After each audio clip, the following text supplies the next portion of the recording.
Thank you all very much for coming to join this workshop on the framework of quality assurance. I have to say there are far more people than we thought were coming, so apologies to those of you that haven't got seats. Hopefully there will be some more chairs coming, but I think we need to make a start and get cracking. The format of the seminar this morning, we're going to give an outline of the framework of quality assurance. I'm aware that some of you probably know a fair bit about it. Some of you may know very little about it. So we will do a brief overview with an opportunity to ask questions or clarify things if you need to. We're very keen to get feedback, and we will try and capture as much feedback as we can on the flip chart during the course of the session. And once we've gone through the slides and given you an opportunity to ask questions, we've got some discussion points that we were hoping we could do round the tables in small groups. But we're actually going to have larger groups, I think, judging by the numbers. But it will give you an opportunity to have a bit more of a think about the application of the framework in your own circumstances. So I hope that is what you thought you were coming for and that it meets your needs. And can everybody hear me? Good, okay. So the first slide just gives an outline of the various elements of the framework of quality assurance. And the objective with bringing in the framework was to help you as ROs. I think this workshop seems very timely after some of the things we've already heard this morning from Sir Bruce about quality, and hopefully the discussions this morning will help to develop further this agenda and to give clarity to how things are moving forwards. But the framework has been brought in to enable you to help to provide assurance that your systems and processes in your own organisation are meeting the standards required. It's based completely on the items that are in the Responsible Officer regulations, and the aim is that by doing what is required for the framework, it will help you to provide assurance to your board or equivalent in your organisation that you are carrying out your role as responsible officer appropriately, and that the appropriate systems and processes are in place. So the key principles are that it's to enable, it's supporting you to demonstrate that you're fulfilling your statutory duties under the regulations. There's a slide coming up that pulls it all together, but the aim is that each part of the process fits together so that there is a single process of monitoring that will help to provide assurance. The aim in developing the framework wasn't to create an additional burden or to create a lot of extra work for responsible officers. The process has been designed to try and be as streamlined as possible, but we do recognise that there are things in there which you may feel at the beginning are extra work, and again, we welcome feedback because this is an evolving process.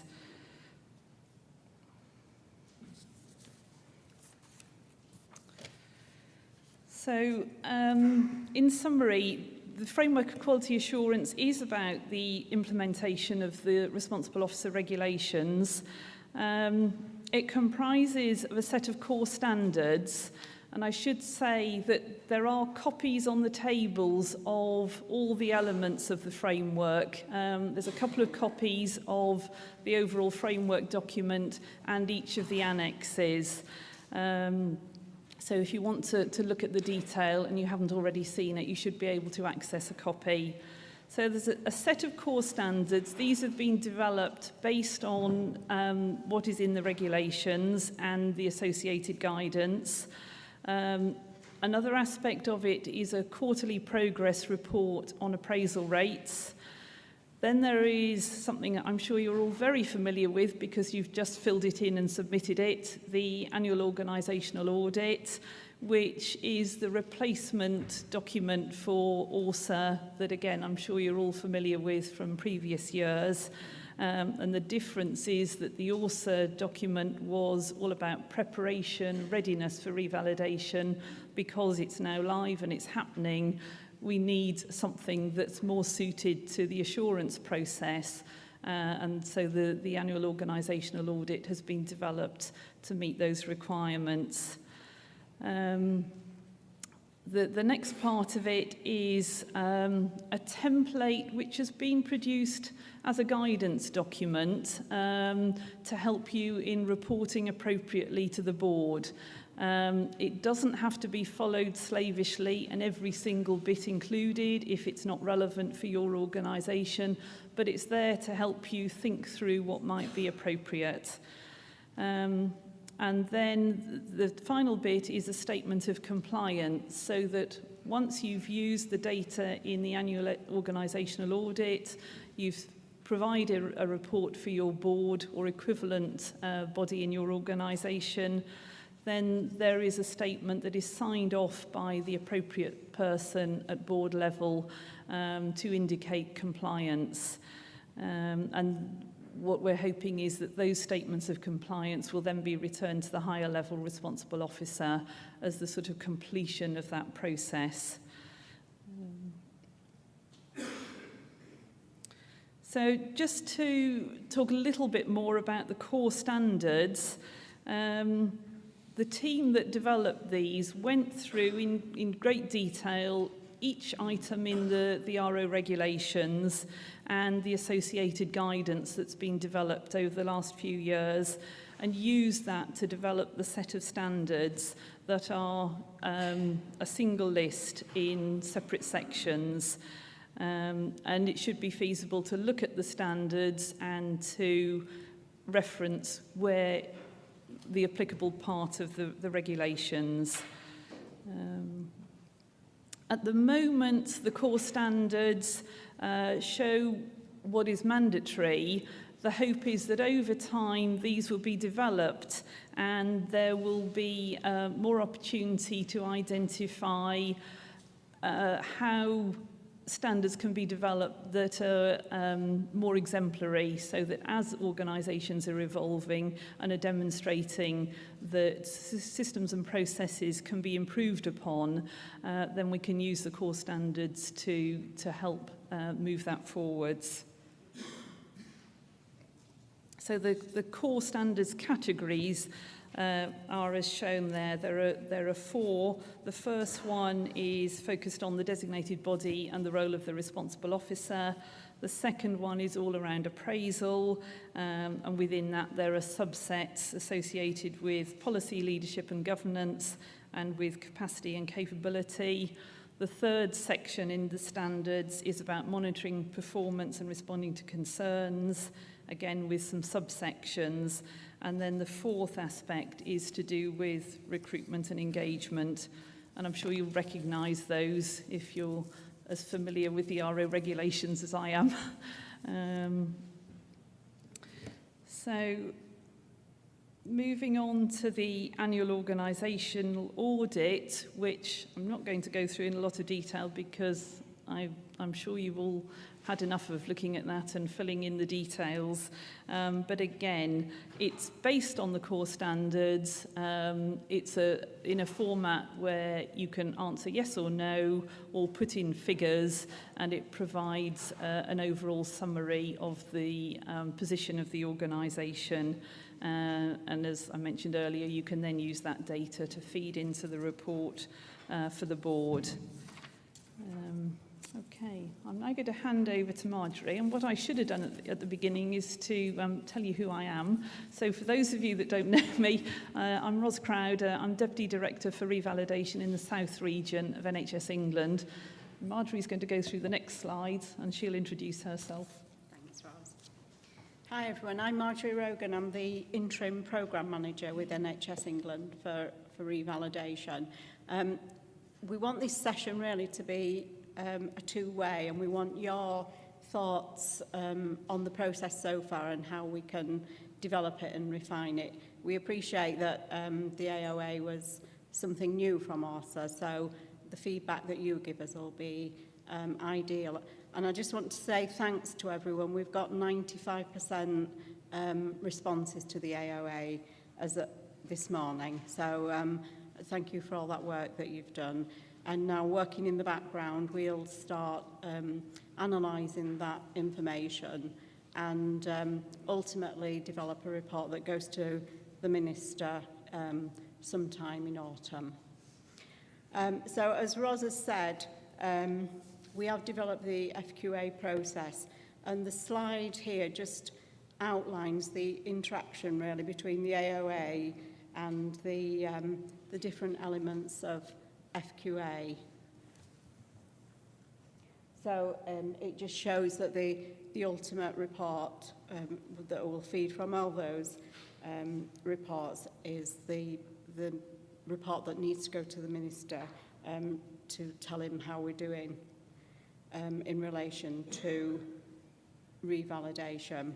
So we have provided three tools, if you like, the quarterly report, the AOA, the board report, and then a fourth process, which is independent verification.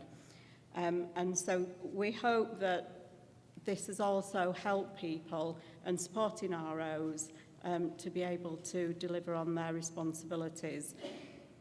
So we hope very much that it is a two-way process.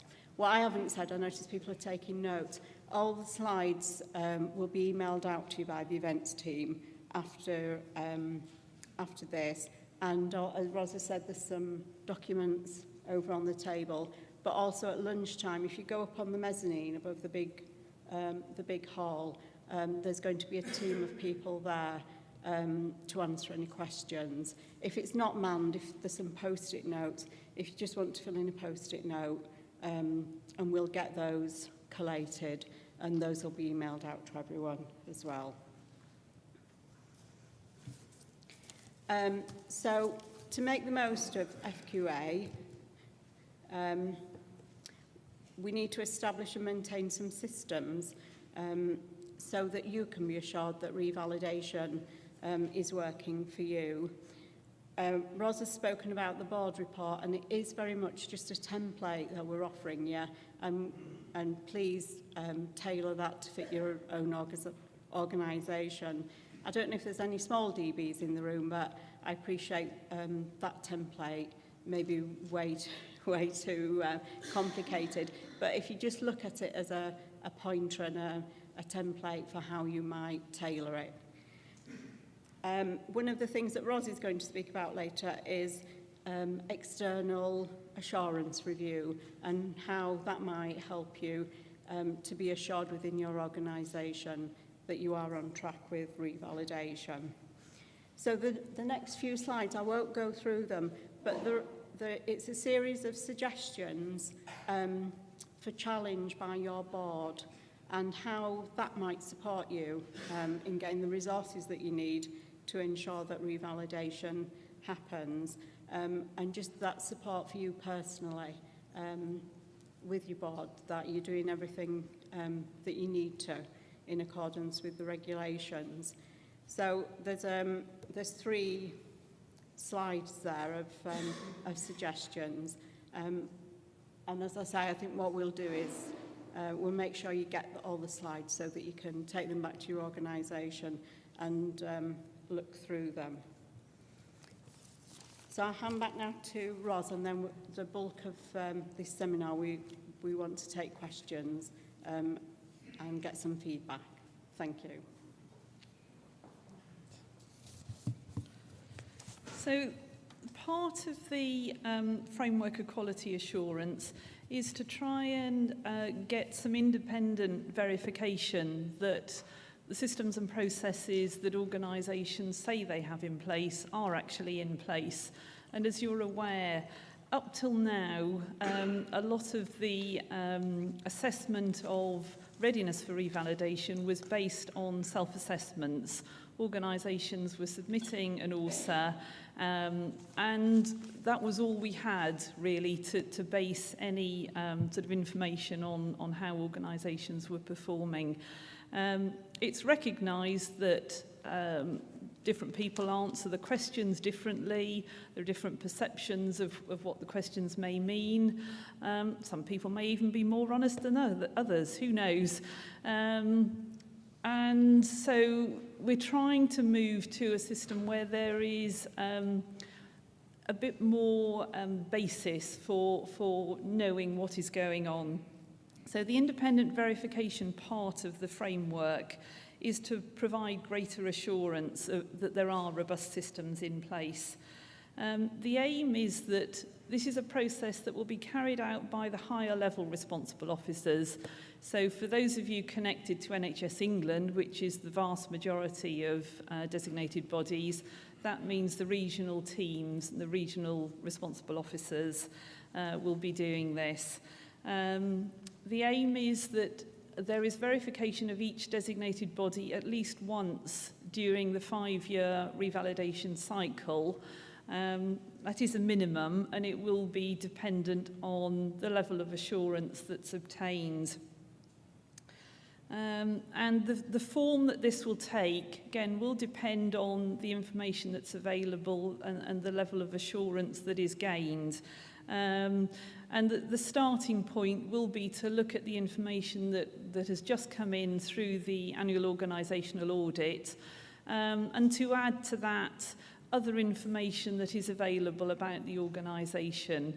So to give you an example, the team that I work in the South region, we have started the process of looking at each individual designated body, looking at the data that's in the annual organisation, adding to that the other things that we know about the organisation and the responsible officer, for example, engagement and attendance at responsible officer networks, using information that's publicly available, such as CQC reports, to try and gauge the level of risk around that organisation and the assurance that we have that the RO regulations are being applied robustly. So there may be things where we need more information. We may need to come out to you and ask for some additional information. We may want to come and talk to you and to get some greater assurance on various aspects. One of the things that we're suggesting, which may help organisations and may help us, is if there has been some external quality assurance review that has taken place. And this is something that a number of organisations have already started doing. I'm aware of a number across the country that have gone out to an external organisation and have commissioned a review. They've asked somebody to come in and to look at their appraisal systems, their governance systems, to provide some assurance that they're meeting the required standards. Others have done it as a sort of peer review process and have joined up with others in similar sorts of organisation and have gone across organisations to do some scrutiny and to examine what's actually in place. So these things are already happening. We're not mandating that you must go out there and pay a fortune to some external company that will come in and do a review of your processes, but it's something that people are starting to think about. And if you want to get some greater assurance for yourself that what you've put in place, you may want to think about it. And depending on what comes of that, you may identify things that you already know, other things may come to light, and you may find it useful then to have an action plan to develop those things where you feel standards need to be raised. On the tables, as well as the documents related to the framework of quality assurance, is a draft guidance and specification for commissioning an external review. It's very much a draft, but it's there as an initial suggestion. And again, we would welcome feedback on it so that it becomes a document that's as useful as possible. So while you're having your discussions, if you want to have a look at it, there are also other copies available on the stand upstairs from the main conference room. And if you want to come and have a chat about it over lunch, then please do.